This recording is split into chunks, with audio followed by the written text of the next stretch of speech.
Hello, Hillman Talk. This is Professor Bianca Holman coming to you with an introduction to agency social work, our second video for week 2. It is February the 4th on a Tuesday. I hope that you all are having a great day. Don't forget your homework. Please put your homework in the TikTok response from the video I did earlier today. If you don't remember what the homework is, please go back to the first video for week 1 so you'll see what your homework is. I'll respond to everybody as they post their homework, or you can private message me through TikTok, okay? If you want to post your homework that way, that's the second option for you to do your homework. Okay, so today for class number 2, week 2, we're going to be talking about agency language. Okay, this is very important. Agency language. So part of the language for DSS is itself its name. DSS, Department of Social Services. So depending on where you are, the name could be different. It could be DHS, Department of Health Services or Human Services, DHHS, Department of Health and Human Services. Either one. So it just depends on where you are, what county, what state. So sometimes you'll hear people refer to social services at different places, at different names, different places, and that is why, okay? So sometimes the states or either the counties have autonomy when it comes to naming their Department of Social Services. Autonomy means free reign. They can kind of name them what they want to, as long as they kind of mean the same thing, okay? Okay, so another term I want you to be familiar with, especially when it comes to DSS, is CPS, okay? CPS, now I know when people hear CPS, they think, ooh, investigations. But, CPS actually means two different things. One, Child Protection Services, which is investigations and units within the investigations unit, or child placement, which is foster care, adoptions, treatment, which is the maintenance of the family in the home. So when somebody says CPS came to my house today, that usually means an investigator. Child protection investigator came out to the house today. Or if somebody says, so the kids are in foster care and a foster care worker came out to the house today. Foster care still is child placement, okay? So it just depends on how they use those terms in a sentence, how people use those terms in a sentence, and you can kind of tell what they're talking about, okay? Another thing I'd like to be aware of is CW, which is child welfare. Child welfare is usually like all of the child welfare unit. That's what it would be referred to as a child welfare unit, because it has lots of different like subunits in it, i.e. protection, placement, different things like that. You also, for agency social work, also be familiar with APS, which is Adult Protective Services. Adult Protective Services is adults over the age of 18 and up is APS. And some people might say, why would they need to have an APS, Adult Protective Services? Well, I want you to think about your elderly, who might not be able to take care of themselves, or somebody might be abusing them. I want you to think about those who may need what's called guardianship, which means somebody over their finances, somebody over their check to like help pay their bills. I want you to think about maybe somebody who is dealing with some IDD, intellectual issues, and might not be able to be competent enough to handle day-to-day life or things like that. That is why, one of the reasons why there is a APS, Adult Protective Services, okay? Another term I want you to be familiar with is TANF. That is Temporary Assistance for Needy Families. Now, TANF, for old school like me, I've been in DSS off and on since I was in my 20s. So TANF used to be AFDC, Aid to Families with Dependent Children. Okay, so one thing I have found out with this and everything is sometimes the name change, but it's still the same thing. Okay, TANF, AFDC is a check subsidy that a family might get for a low income family might get for a child or children. Another term, and I'm looking at my terms here, I want you to be familiar with is WIC, Women, Infant, and Children. And it's just like it sounds, WIC, Women, Infant, and Children. And so when a woman is pregnant or if they have young children, and I believe it's 0 to 3, they can qualify based on their income for WIC, which is the milk, cereals, cheese, fruits, vegetables, different things like that. It used to be that it was a voucher, and I'm sure they do something different now, but WIC, Women, Infant, and Children. At Department of Social Services, you may find people there who have employees who have a BSW, Bachelor's of Social Work, or an MSW, Master's of Social Work, but you can have different varying degrees and work there for the degree for the jobs that require a degree. Now, lots of times the income maintenance, which is the Medicaid, TANF, food stamps, which is now called SNAP. SNAP is food stamps. But of course, it's no longer the stamp, it's a card now, and so they changed that. They changed the name. Remember, all things stay the same. It's just the name changes over the continuum of time, okay? And so sometimes for income maintenance, for those programs, you don't necessarily have to have a bachelor's degree. Maybe you have to have an associate's degree. But for some of the programs, you don't necessarily have to have a social work degree. Maybe you can have a degree that's in the social work field. Myself, I had a BS degree, a Bachelor's of Sociology degree. And so I ended up getting an MSW much later. I ended up getting an MSW, but by the time I got my MSW, I was on the way out of DSS. I already done 18 years of DSS. So don't let not having a degree stop you from going to Department of Social Services. Some jobs don't require associate degrees. Some jobs don't require degrees. Some jobs don't require degrees.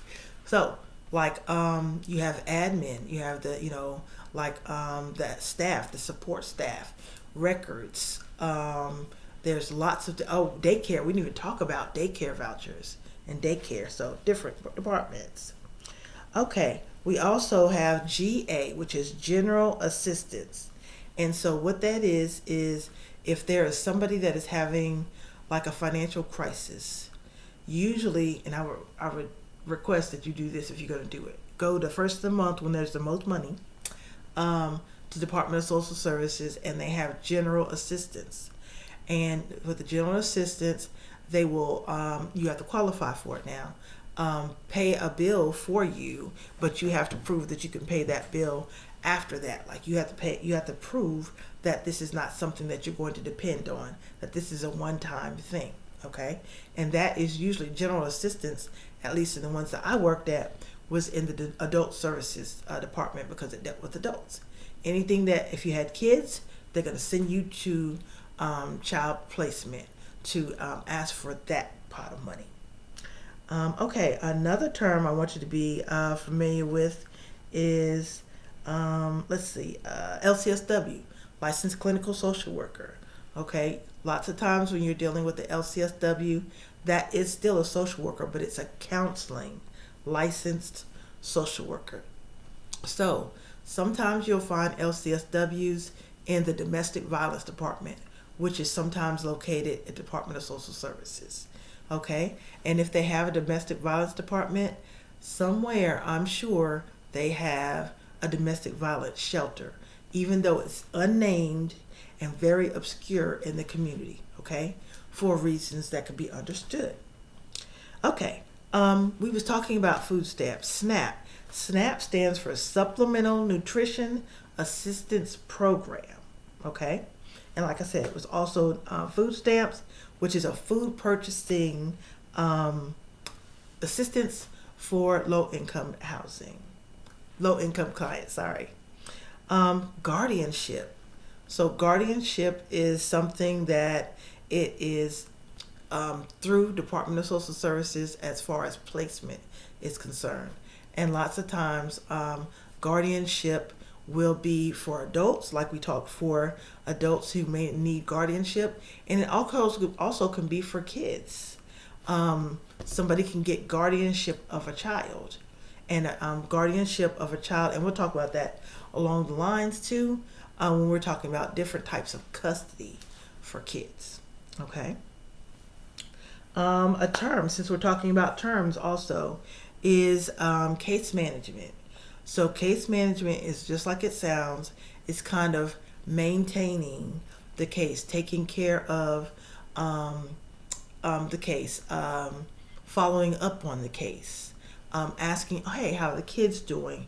Making sure the kids are in school or in counseling, making sure the parents are doing what they're supposed to be doing as far as like parenting classes or maybe domestic violence classes or AA or NA. AA, Alcoholics Anonymous, NA, Narcotics Anonymous, to make sure they're doing those things.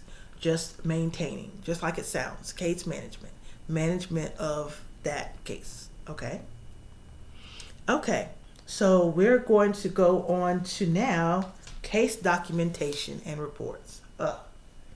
So one of the things that has followed me the 29 and a half years that I have been a social worker, whether it be a therapist or whether it be for Department of Social Services, is case documentation. And so one of the things that I learned, and going from DSS to therapy, it was a big learning curve for me, because I used to always say I've been institutionalized. I've done a certain thing a certain way for almost 20 years, and it's hard to get away from that. And so what is considered case documentation for Department of Social Services or agency is not the same when it comes to therapy. And that's something that you need to be aware of. That's something that I had to be aware of for case documentation when I was doing foster care or adoptions or treatment or interstate, intercounty, or child protection, because I've done all 5 of those. Okay. When I was doing documentation, I had to be very specific. On this date, I called Miss Jones. We discussed this about her kids, Kiesha and Teeny, I don't know. And we discussed this. We had to be very specific in our documentation for Department of Social Services. And that is so. And our documentation, usually with documentation, and now this has been all across the continuum too, you have a certain amount of time to get your documentation in. So for DSS, Department of Social Services, I don't know, it could be 24 business hours. It could be 72 business hours. So if you did something on Friday, maybe you had until Tuesday afternoon to get it in. But the purpose of that is because of the speed of everything that's going. Say if you're sick one day, okay? If you're sick one day, somebody else, like your coworker or your supervisor, should be able to go and pick up your documentation, your case, and be able to see where you are with that case. So if somebody calls and says, Miss Bianca didn't do this, Miss Bianca didn't do that, they can say, let me call you right back. They can go look at my documentation and they can see, not only did Bianca do it, but she did it 3 days ago with you, and you confirmed that she did. Like, that's what your documentation for DSS shows, that you are very specific in what you do. Okay? So the case documentation is very important. The documentation is going to include a lot of things. So already it's going to include the name of the, and I say case, and the case name, at least for, I'm going to talk about child welfare, because I'm not really familiar with income maintenance, okay? For child welfare, the case is usually in the name of the parent, not the child, the parent, because the parent, one case, could have 6 kids. So when we're talking about the Jones case, I could be talking about 6 different children with the Jones case. So I'm saying that to say, like, so I have to make sure that all my documentation is done for that case and for reports. So whenever we go to court, and if a child is in custody, you have to go to court. Or if you want child protection to be involved, especially taking custody, you have to go to court, okay? And so court reports are due. You have to do court reports. And so lots of times it depends on how long the case, remember we talked about case, has been in custody, is how often the case has to go to court. The lesser amount of time it's been in custody, the more often it has to go to court. The longer it's been in the case has been in custody, or the kids have been in custody, the longer amount of time between court cases. Like if they've been in custody over a year, maybe the court case is every 6 months. But if they've been in custody 3 or 4 days, you might have a court hearing in 7 days, 2 weeks, a month, 90 days. It just depends, because everything has times that they have to go by, days. Within 7 days, you have to do this. Within 24 days, you have to do this. Within so and so amount of days. And so what you're going to have to remember if you're going to do interagency social work is not all the cases are going to run the same. So if you have 10 cases, they may all have 10 different court dates, okay? So you may find yourself in court all next week. You may find yourself in court. And so the saving grace about court was every other week. So you know you at least got a week to prep, at least got a week to, okay, get yourself together, okay? And later on down the line, we'll talk about testifying in court. I have done that as well, okay? Being subpoenaed to court. I've done that as well. Okay, so we're still talking about documentation. So make sure your documentation is detailed in the conversations that you are having with clients, collateral contacts. So terminology, collateral contacts are anybody who can weigh in or say something involving the case. Collateral contact could be a teacher. Collateral contact could be another relative that is not the parent, that lives outside the home. Even one that lives in the home. Collateral contact can also be, a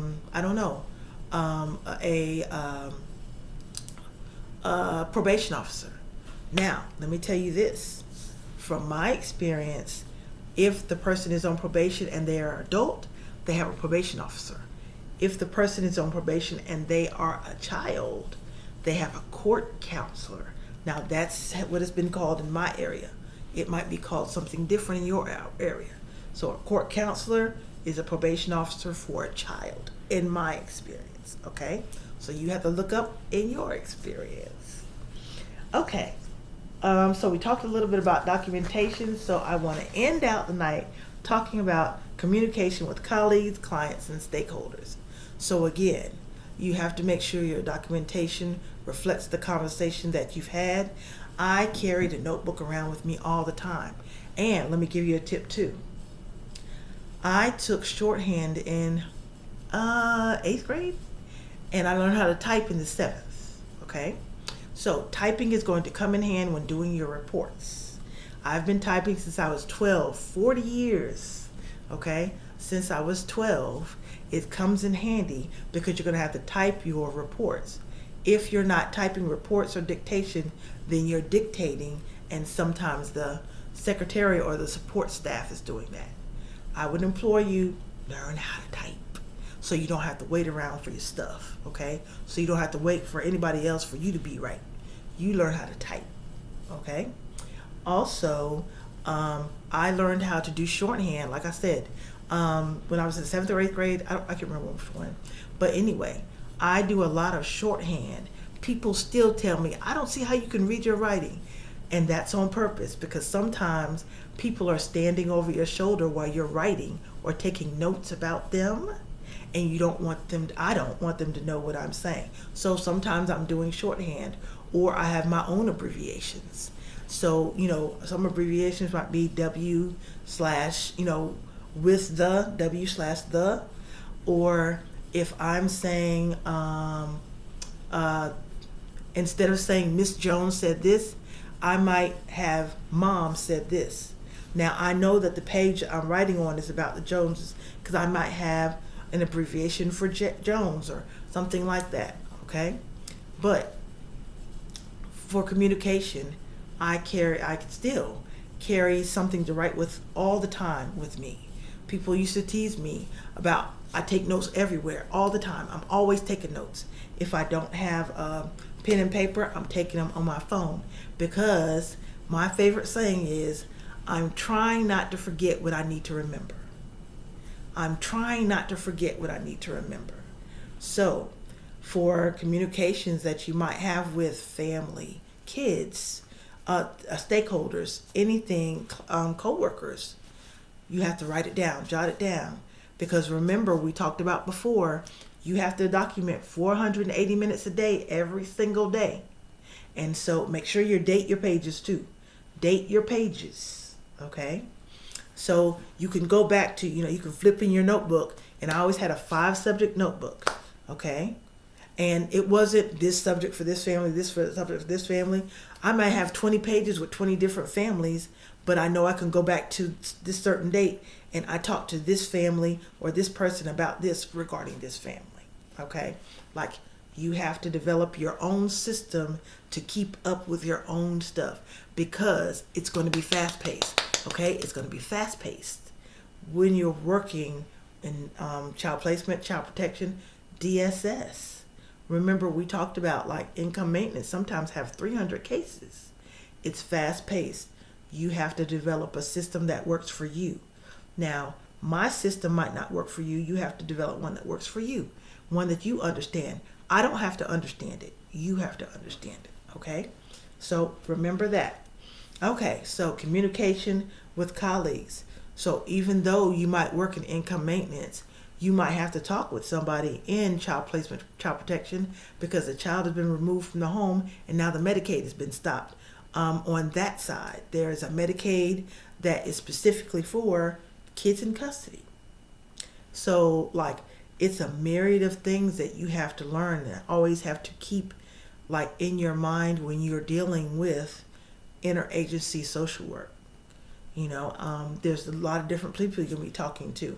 And we haven't even talked about the court system. We haven't even talked about group home placement. We haven't talked about level placement. There's different levels, level 1, 2, 3, and 4 for foster care. We'll talk about that too, okay, as we go on into foster care, as we go on into our next weeks.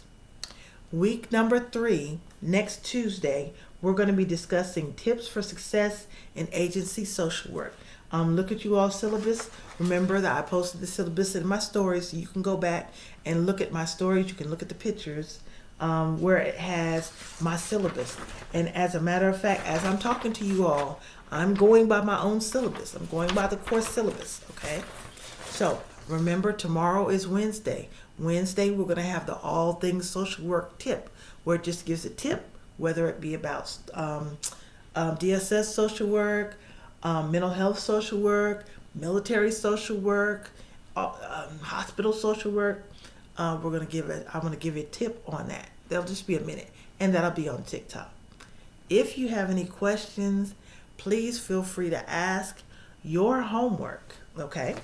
We're always going to have some homework. So your homework the next time is, I want you, by our next class, to private message me a term that you have learned from Department of Social Services. And you can just, go on the website for the Department of Social Services in your area and look up terminology, or Google Department of Social Services, DHS or DHS terminology, and something that you learned and you was like, I didn't know that. Okay? I didn't know that. So if you could do that for me by next time, I hope you enjoyed the class. I enjoyed teaching it. Like I said, I've been doing social work all of my career. It's all I've ever wanted to do since I was 16 years old was be a social worker. What I didn't know was there was so many different types of social work. Okay, there's so many different types, so many different types. On Thursday, we will be doing the Fundamentals of Clinical Social Work, which is a graduate class. I will be posting a video for that on YouTube as well. Again, thank you so much for attending. I appreciate all the likes. I appreciate all of the joining of my TikTok page. I am new to doing TikToks, so I do not yet know how to do 3-minute videos or anything like that. So not only am I an instructor, but I'm a forever student, and I will tell you that. I'm on a quest for knowledge all the time. So while I'm teaching, I am also in the process of learning. So I look forward to seeing you all next Tuesday. Ding, ding. Class is over, but homework is due. Professor Bianco Holman, Introduction to Social Work. Have a good night. Bye.